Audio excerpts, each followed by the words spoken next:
Believe it or not, guys, we're back with part 2 of the interview with Putchuco, the leader of Rick Rollers. Alright, we have a bunch of questions to ask him still, so let's get on with them. The first question is, what is your least favorite survivor trait and why? Well, great to be back for the second part. Thanks much. Right in medias res, that would very easily have to be bullet dodge because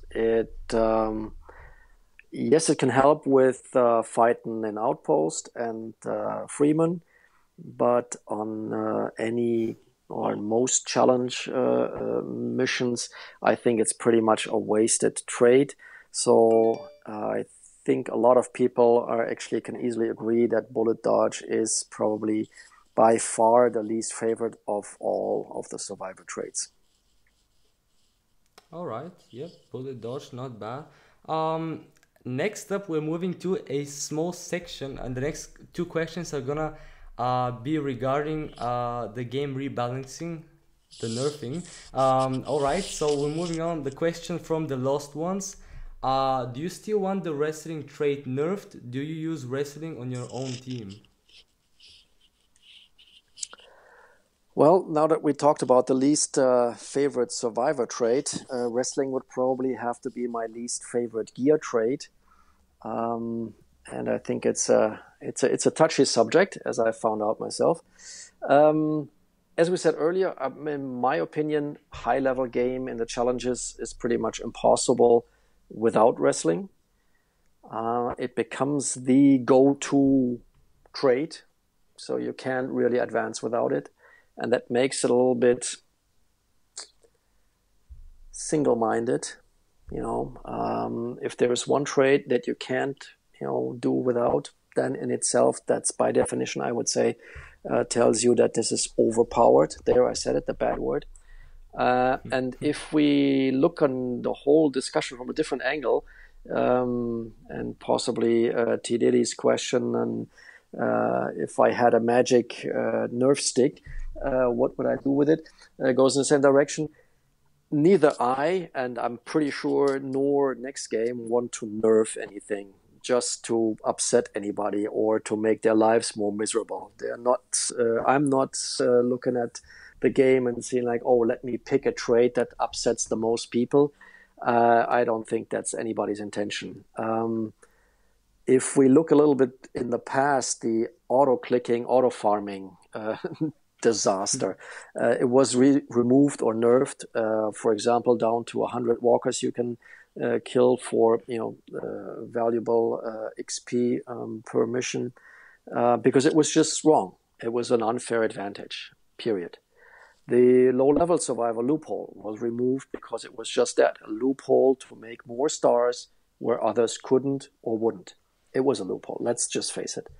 And it didn't really add anything to the game. So there was not really something you couldn't do with your survivors in higher levels. They just helped because they healed so much faster. So that was a loophole.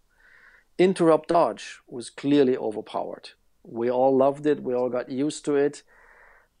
But in hindsight, even I suffered quite a bit. I had my entire team, set up for a dodge, interrupt, luck, the whole trifecta there. So the resulting nerf on interrupt dodge came suddenly and was very painful, but it was not wrong. And I think that wrestling, and this is my opinion, so you crucify me if you want, nerfing is got to be treated the same way. It is overpowered because it's a single most valuable trait in the end game, and it's just too much. Just as an example, the gold wrestling trait is supposed to only work to a certain percentage, but it doesn't. It's 100%. It always works. It never fails. So there is something wrong. And why do we keep doing round after round after round after round and so on of wrestling? What for? Me personally, I'm bored, and some people might say, well, if you don't like it, don't use it. Well, that's exactly what I'm doing. I'm not using it. But I do want to voice my opinion that I think it doesn't make the game any better. Yes, it helps some people to make more stars, but it doesn't really create any more enticement or encouragement to go further, to use other traits, other survivors, other combinations, to be more creative. It becomes very single-minded, and that is a little bit of a shame on the high level. So it just becomes an instant healing wrestling, and that's it. So I think we shouldn't be talking nerfing. I think there's a lot of heated discussions around this topic. I think the game needs rebalancing at certain points, and so far the one that happened, I have to admit, even though, as I admitted before, interrupt dodge was a really bitter pill to swallow, I have to admit that was the right move. And I think there's going to be more, and to make it interesting. I mean, we have 6 classes of survivors. We have, I don't know how many traits. So any change that makes us, think outside the box, come up with new combination of teams to send in, that is really what this turn-based strategy game should be about. Strategy, tactics, thinking something differently. Yep. Ooh. That's something that maybe next game should pay attention to about this trait. All right, so moving on to the next question, we have an interesting question actually. How might the game be better balanced so that other strategies are more viable? I think that's really the question we should ask ourselves, and that possibly, very probable, next game is asking themselves. It's also a very tough question. In my mind, the unique traits that they are one thing that helps spicing up the game.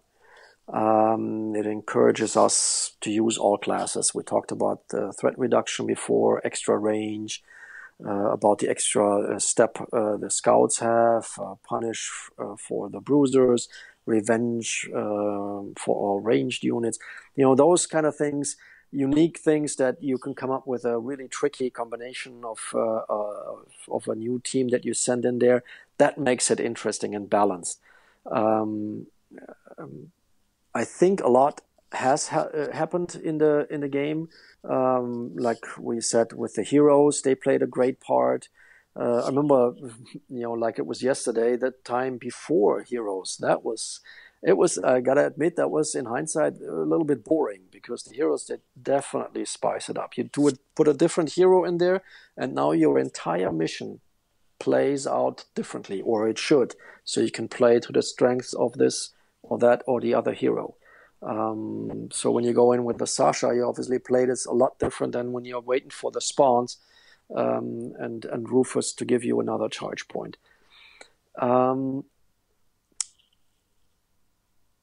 I would also not want to let next game off the hook that easily, because changes, they should be communicated. I'm a big believer in communication, and giving players a little bit of a heads up on some of the things. We don't need to know your numbers. We don't want to know, every little tiny thing. I know I'm a spreadsheet fan, as many others out there are, and I want to put all the numbers in there, but we don't need to know these. But something like, hey, we at Next Game believe interrupt dodge is overpowered, and reducing the game to just these traits is not good.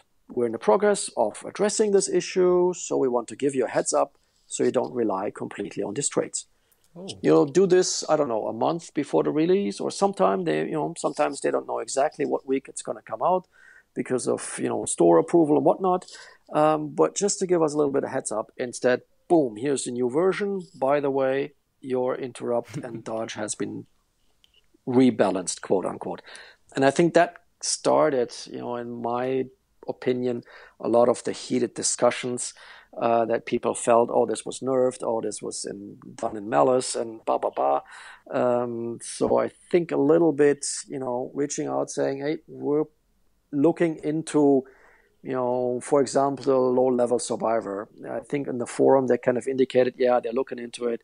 And then 2 weeks later, it was pretty much gone or so. So it has been in the works for a while, because things like this don't just appear in a new version. so help us a little bit. Don't invest too much into one trade. People buying weapon and gear from the shop and then finding out a week later there's a new upgrade that pretty much makes them doubt, well, what am I going to do with the old weapons? And similar with trades, all of a sudden, we could have refocused on different trades if it would have gotten a little bit of a heads up. So just my little bit of a shout out. I know it's not easy. I know that a lot of people are getting very emotional, sometimes extremely emotional about it. But I just want to see that, maybe we can communicate better there so that the game gets, yes, balanced, but that we don't suffer from it. All right, so I hope that helps. pretty much more communication from next games about future changes, future nerfs or buffs, maybe. Yeah, all right. So, moving on to a next question. At higher levels in the game, the warrior, the scout, and the bruisers are easier defeated.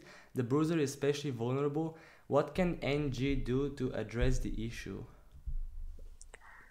Yeah, we talked a little bit about this earlier, kind of like the clash, ranged versus melee. I would actually disagree a little bit on the scout. I think the scout is as I said earlier, one of my favorite classes because they really have their place in this NML universe. I would agree on warrior and bruiser. Because I don't use them in high level myself. I don't know if they die early. I mean, a bruiser can actually take a lot of damage if you use them with a defensive stance and iron skin. You would be surprised how little damage you're actually going to take. They were obviously great, the bruisers, when they could stun any level of enemies. All of a sudden, that was quote unquote rebalanced. I'm not going to say the bad N word. So that was considered overpowered. But creative new trade, as we said before, like something like Punish or something, adding more damage or health, I think per se is not the solution. So maybe you mentioned it earlier also that the damage boost on certain classes per week is definitely an encouragement to use different classes. And I think that goes along the same line as the previous quest bonus stars went, but those we could easily do in the first couple of rounds and they were gone and then it doesn't matter anymore. And maybe, I'm shooting from the hip here, but maybe we'll have to use each class in each round or so at least once. Or if you use each class at least once, even in the high levels, or especially in the high levels, you would gain maybe an extra star or something like this. So you would have to use a bruiser in one of those. And you would really have to think, okay, if I have to use them, where am I going to use them? And maybe that gives that little bit of an edge to actually think harder about. Maybe they have been, overlooked by most of the high-level players. So just an idea. That's one of the things maybe also where we can a little bit of a shout out to the forum to next game, maybe collect some ideas, and going forward. How can we recalibrate this a little bit? Is there some great idea out there?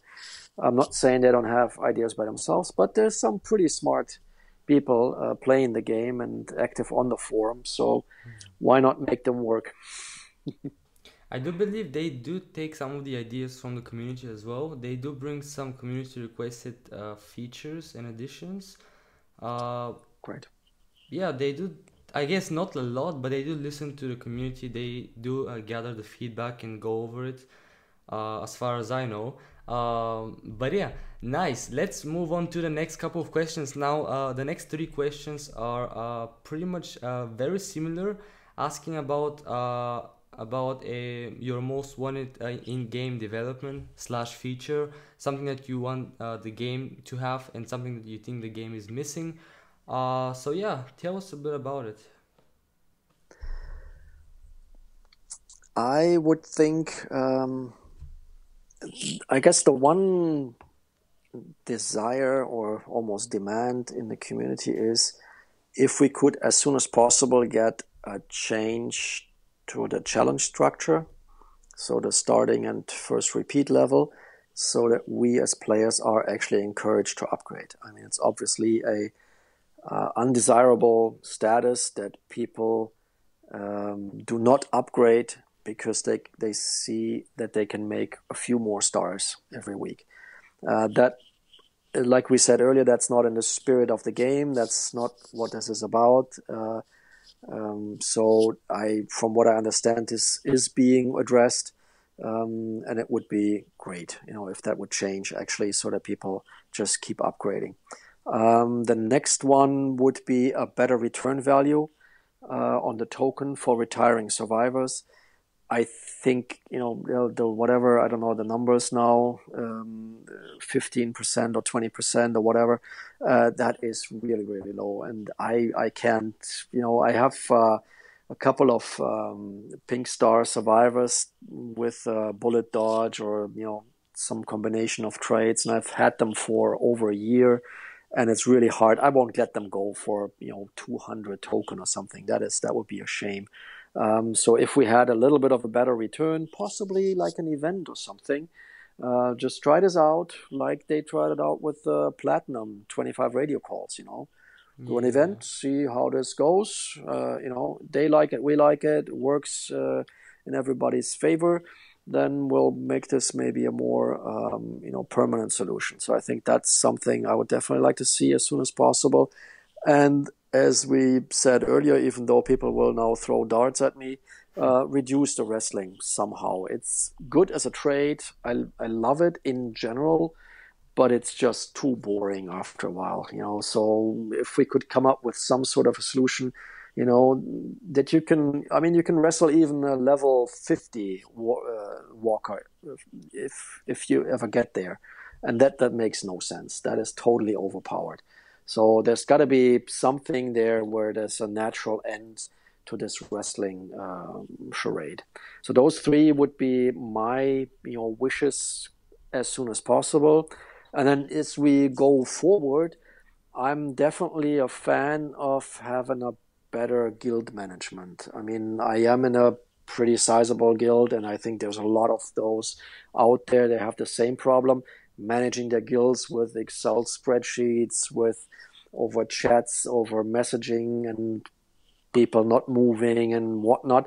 So a guild management, that would be terrific if we could do something there.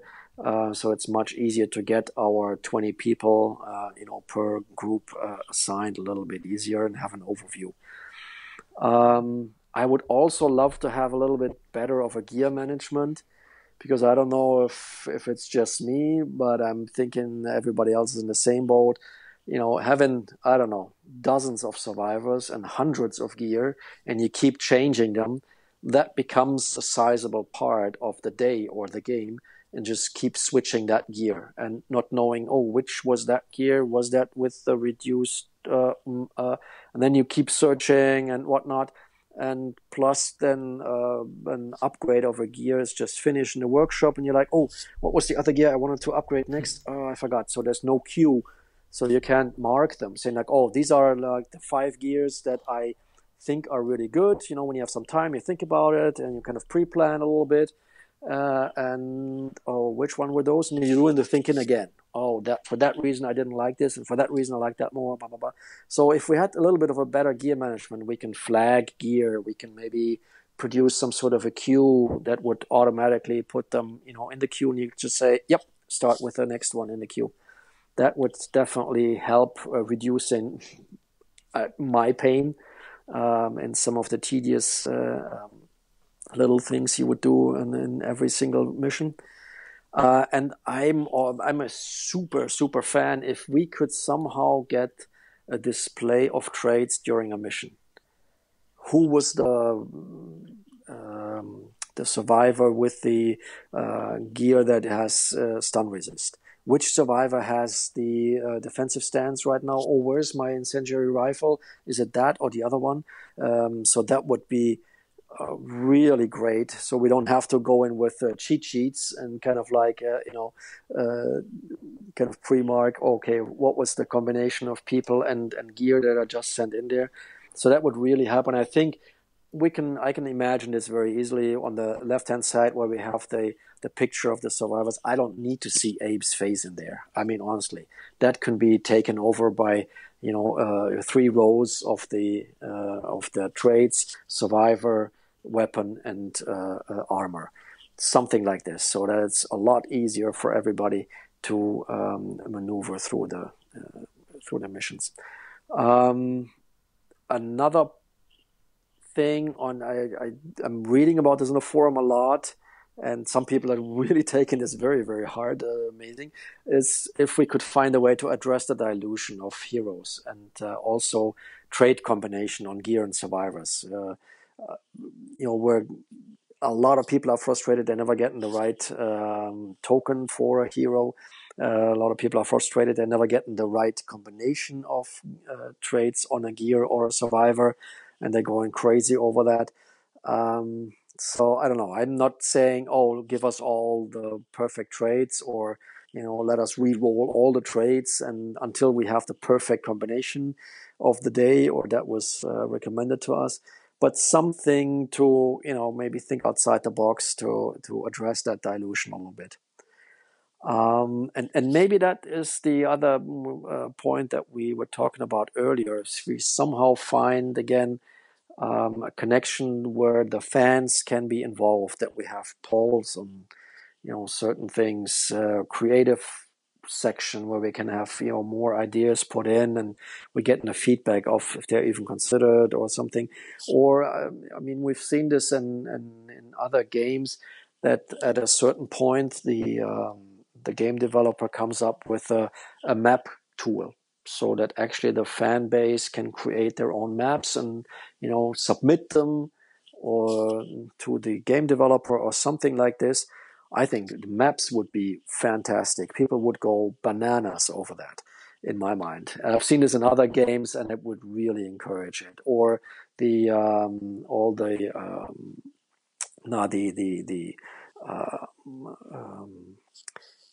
the dresses of our survivors. What they are wearing. The whole clothing section. Or you want to dress someone like, I don't know, Herschel, with his stomp, or whatnot, any combination. I mean, why shouldn't we design those clothes with a tool? I think that a lot of people would love something like this if they could create that. Moving on to the next question, we have a question from the Boo. Do you think NG will ever address the issue of being penalized for upgrading your survivors? Without knowing any, internals, I strongly believe it will be addressed, and it's being addressed from what I understand and what I hear. It's in the best interest of the game developer, Next Games. They want us to progress. They want us to, upgrade our gear and our survivors. So it doesn't make any sense in keeping the current situation going, where people get a few more stars if they don't upgrade. So I'm hoping that the tremendous insight that some of our players have contributed here, that helps maybe solve it and find a good solution for it. I also hope that the discussion stays positive and solution oriented, because it has become an insanely heated topic, where I just have to rely on Next Games. Again, it's in their best interest to fix this and encourage us to upgrade. So I have fullest confidence that this is going to be addressed. Same goes with me, though. I do really want this to get fixed, because it seems like one of the issues right now that a lot of players are talking about and discussing. Yes, so hopefully we're gonna see a fix or solution to that in the near future. Right, so moving on to the next question by, I actually don't know how to pronounce the name. I think it's Callie, or I think it's Callie. Do you think NG should prioritize in developing more layers of content for guilds, such as weekly competition between guilds for prizes? Ooh. Yeah, this is it's actually a good question how you pronounce that name. She's one of my guild teammates, and I don't know, Oh, it's Kaylee, or Cali, like California. I honestly don't know. I have to ask her. Um, okay, to the I think she's question. watching it not right now, so we're gonna you're gonna find out soon.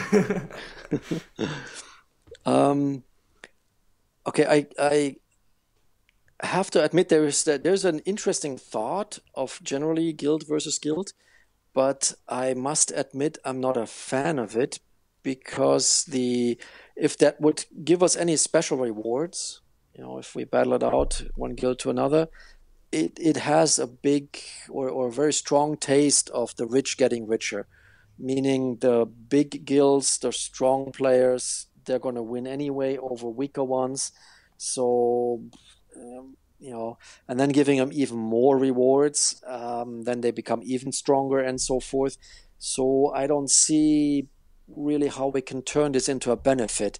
I would love seeing something like this if it has a great idea. It needs to be fair, and the top players really they don't need any more advantages. If some people say, "Oh, I'm going up to 2,000 stars and I need higher rewards," I'm like, "No, you don't."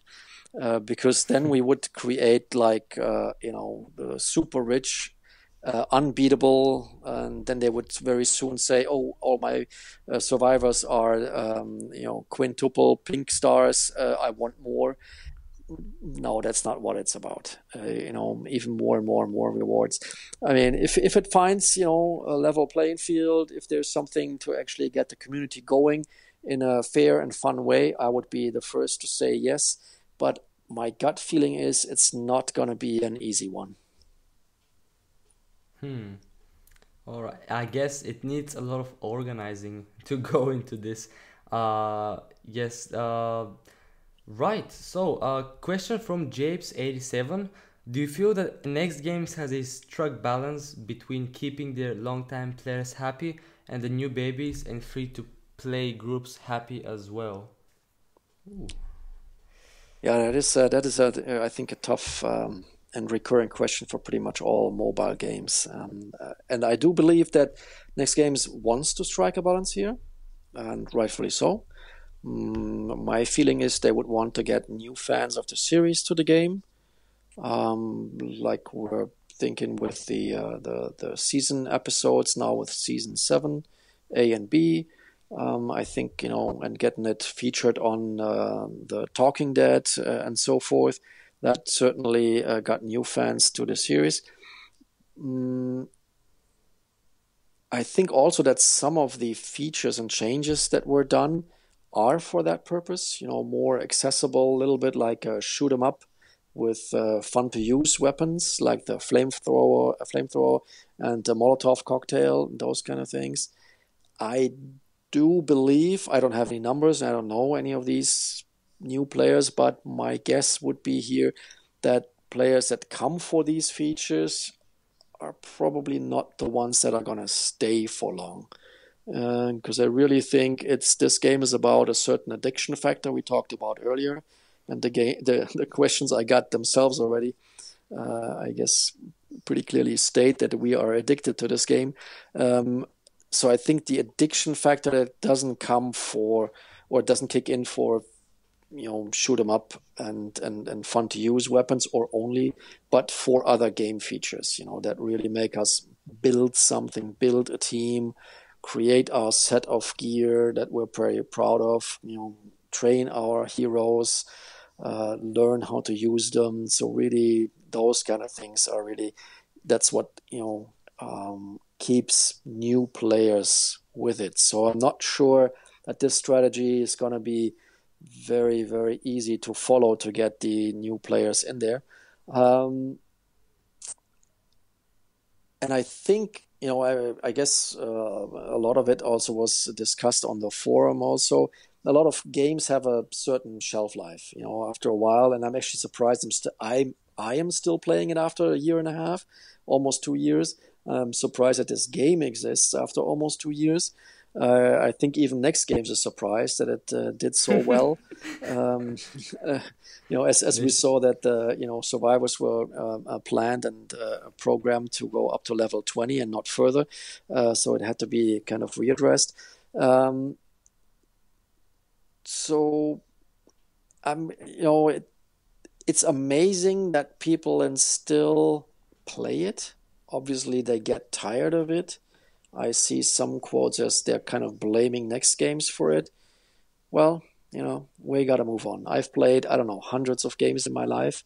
And when I stopped the game, I never blamed the game developer for not making a next, I don't know, jump or the next great version or something.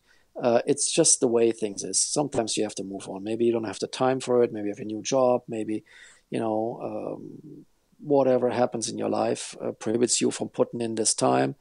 Maybe you want to take a break, but then you can't catch up to the top players anymore. So that's going to be tough in this game. All right. You need the thing with mobile games. It's kind of it's different than like console and PC games because they're constantly being updated, like on a monthly basis most of the times, and you get fresh content and fresh new additions and improvements, and it just keeps the game fresh and going. And especially now with the highlights missions, which I believe are really like played by a lot, pretty much everyone actually. Who doesn't want to get a governor? Like, but yeah, a lot of these monthly updates at least keep me going as well because it Oh, yeah. gets me content. I think it's for everyone, and I know even people that quit the game do come back after an update to check out what's new. If they do like it, they stay. If they don't like it, they just leave again. But yeah, after you have this hype before an update, it's about time for an update, and you're so hyped about it, and you're hoping that all those features you want to be in the game are actually coming now. And it's different. It's the motivation again. It's something amazing. I think. Yeah. Right. Yeah, So and don't let's and don't move. we don't. Oh, sorry if I just want to It's add on fine. to It's this. fine. And don't we have high hopes for every single update? I mean, we all go crazy and imagine what kind of things are in there, and then we regularly were like, it's not quite that what we were hoping for. Well, it's still great features in there. Um, Maybe just as to add on this, free to player versus paying players. There's one point that sometimes rubs me the wrong way is that a lot of players in the game, they almost seem to take pride that in the statement that they've never paid a cent. And I'm having a hard time. What do you think these developers work for? For a couple of ads, there's not enough money to get a development team of 50, 80, 100 people going. So I have absolutely no problem in paying €2 or whatever for a gas booster. I mean, that's not even a coffee per week. And for the amount of time I'm putting into this game, there's absolutely no problem. I mean, spending it on constant healing and complete gear upgrade and all of these things, I can. Nah, that's maybe a little bit excessive. But if it's there, if some people want to spend that money, if they have the money, that's great. I think that this was actually a good development in the game, that these opportunities were created, so people with the will and the means, they were able to spend the money and get something for it. And it also was, I'd say it's still somewhat balanced. So even if you spend all this money, it's not a given. And it's not that easy. You still have to work your way through. Obviously, if you have a quadruple, quintuple pink stars on almost everything, then you're gonna easily make more rounds than people that don't have these. And let me tell you, that takes a serious amount of money to get there.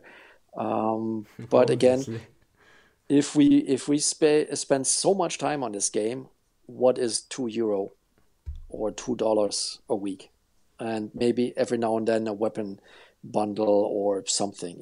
That's it would surprise me if everybody or not everybody would have that problem. So I think the gas booster was definitely one of the very best ideas they had, and it allows me, like we said earlier, to get a head start into the challenge so I can actually free up my weekend. So I don't have to worry on a Sunday night, oh, I still have to catch up on the stars, a Monday morning, closing time of challenge. Oh, damn it, I can't make it this week. I'm totally relaxed on this. So if I can get in early with my stars, perfect. So what it costs $2, that does not really, hurt. That's, I think, from that perspective, back to the question, I think we are striking a balance. If the game developers are keeping long-time players happy, that's going to be a tough one. What does keep us happy? I mean, we've been a very demanding crowd. Some of the features that would help us or that we like, I mentioned earlier that I would like guild management, gear management, and those kind of things. Those are not exactly features that next games can put in an ad and gain even more new, fans to the game. So that would be, and I'm not saying it's coming. If they would roll this out, it would be a feature that would benefit the long-time players, and maybe something like this happens. But we also have to understand they have to do it for money. Otherwise, they're not going to do it. Let's be serious, And with the long time the game is already on the market, they're going to be thinking twice before they create something that doesn't return any money on it. And it's nothing to be bad about. That is just a business decision. Let's be adults about this. Yep, true. And I really hate it when free-to-play players are jealous of players that spend money. Just maybe because they cannot spend the money as other players do. But to be honest, like if you don't spend money, there won't be monthly updates. The game won't move on, and won't the development is gonna stop. And just because you enjoy the game and you're gonna play it for at least maybe a month or maybe a year, I guess it's a good investment to make into the game. But enough about money and stuff. Let's move on to the next question. So next question we have: do you think we need another survivor class? If so, what other class of survivor would you like to see NG add to the game? You know what? I used to think so, and especially in the first, I don't know, 3, 4, 5, 6 months of the game when I played it. It's like, oh yeah, I want more. I want more survivor classes. I want more. Now that I'm thinking that's going to be very, very tricky. I mean, we talked about the possible disbalance between melee and ranged. We talked about that we have to, balance each class. The warriors maybe a little bit undervalued, bruisers also. So now we want to add another one before we, quote unquote, fix the 6 that we have already. I think that would be very, very difficult. And again, a little bit, well, you said let's not talk about money, but why would Next Games develop another survivor class? How could that monetize this? And this is how we have to look at it. Otherwise, it's not useful. I think it wouldn't be in Next Games' interest and also of the players' interest. What would we possibly want to see there? Crossbows? Well, we have them on the Hunter. What is the game we haven't had? Do we want to introduce tanks in the game? So I'm failing a little bit that this is not going to be an easy one, and I believe, my personal opinion here, that it's not going to happen. So we're not going to be diluting survivor classes anymore. We're seeing with the much lamented hero delusion that this is already a bad situation, and it's not going to happen in survivor classes. I don't think so. Mm-hmm. All right, yeah. Nice. We have actually the final question that's remaining. Finally, so a question from DJST Squad. Which deceased hero would you want in the game, and what class would he be? At least, what do you think what class he will be? We never know. Well, if we just put the discussed, hero or too many hero problem aside for a second, I would love to see Herschel. I'm a big fan. That would be definitely great. I don't know what kind of trait would he possibly have. Maybe that he could boost all traits in a team. So it all really depends on which survivors you're gonna pair him with. He gives 10% on everything. in addition. Or, if we would think outside the box here and say maybe the freemen or saviors, as they're going to be called in season 7 and 8 or whatnot, maybe they get a hero to fight against us. And then we'll have to see, the other team has this and that and the other hero. So we have to adjust to that strategy. How do we fight that? So there's like, I don't know, an entire map with only freemen, and each mission has a different hero on the opposite side. So maybe that does makes things more fun. I think we have a lot of heroes, and even though the series has great heroes, I mean, I would even like to see Andrea, Herschel, as I said, and a lot of others. But I don't think we're going to do ourselves favor if we just keep pouring in even more heroes. It's not really helping the game. I think in contrast, maybe if I might suggest that we kind of quote unquote fix the existing. I think that Rick, for example, needs a little bit of a boost. He is the hero in the series. Why shouldn't he be a little bit, like a stronger hero in the game? I see very little reason to use him. I have used him a little bit, and I'm like, yeah, in certain situations. Others, like all the bruiser heroes, Negan, Morgan, Eugene. I don't use bruisers, and even less so the hero bruisers. So maybe that's my fault, but I don't see any good reason to use them. So maybe we can think about kind of boosting what we have instead of putting more heroes in there. I feel. I hear the request, I see it, and again, I love certain characters, but I don't think it would help the game. That's my opinion. I guess the first thing with the heroes is that their rarity, they're super hard to get and to promote to legendary and to pinky. The tokens, there's so many tokens that you need to get, and you either have to wait for the increased chance, the special call, or maybe try your luck on the platinum call or the 15 radio call, but it's still a lot of radios to spend just upgrading one single hero. It's a lot of tokens. So I guess if we had more tokens coming in easily to maybe allow us to upgrade their traits and promote them easier, maybe more people are going to use them, especially at the high level end.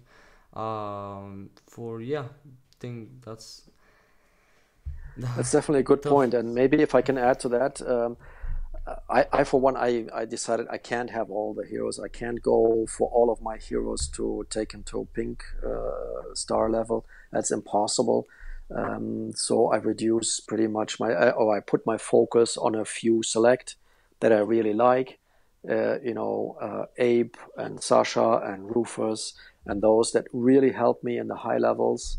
And that's it. Why, it's great to play around, and sometimes I use other heroes, as I said earlier, as an encouragement to younger players, to use heroes in like lower missions just to see, what it feels like. How is that trait actually playing out? What does that actually mean? How does this behave? Having a retaliate on all of your survivors, those kind of things. Yes, but if they don't help in high level, and if I can't promote them fast enough, like you said, because it's just too difficult, then maybe just refocus. But then it's a little bit of a shame, because you have, how many heroes do we have in the game? 15 or something? I don't even know. No, we have 18? 20 actually. 20. 20, oh god. And see, how can you promote 20 heroes? It's almost impossible. I guess you need 20 days for all the special calls to go around. If they do one call every day, and soon that might actually be like 30 or 40. Imagine like they do like there was the 14 days of heroes, but they do like the 1 month days of heroes. Every day of the month there is like a hero call. Imagine you have to wait 30 days for your hero. Imagine, that's so crazy. But there might be maybe solution coming. Maybe, I don't know what's gonna be coming. Maybe another way to get hero tokens, maybe special missions. Who knows? We already have the highlights. We have the season 7 missions. Give us some hero tokens, I guess. Free tokens never hurts. But yeah, is that it? Everything you wanted to say about this question? I think that's pretty much it, other than thanking you for giving me the opportunity to be part of this great interview series. I think it's a fantastic idea, and I thank you very much for doing it, organizing it. And I would wish, not just because I'm in here, but I think because it's a great thing to get to know other players, good players, people that have something to say on the forum or whatever the reason is. Maybe some people from next games, and feature this. I think this is really great for the community. Reaching out, getting to know everybody. We're not fighting against each other, although sometimes we have the feeling. But we're in this together. This is our favorite game. So let's share it. Let's share some ideas and opinion, and let's discuss them. And I'm looking forward to hearing more. I loved week one's interview. So I can only encourage you to do more. I love them. It's great. All right, all right. That's with this we're gonna be wrapping up the interview with the leader of Rick Rollers, Putchuco. Thank you for taking your time to Absolutely. answer some of the questions from the community and other players. Yes, I hope you guys do enjoy this interview. A lot more to come in future. And as always, I will see you all in my next video.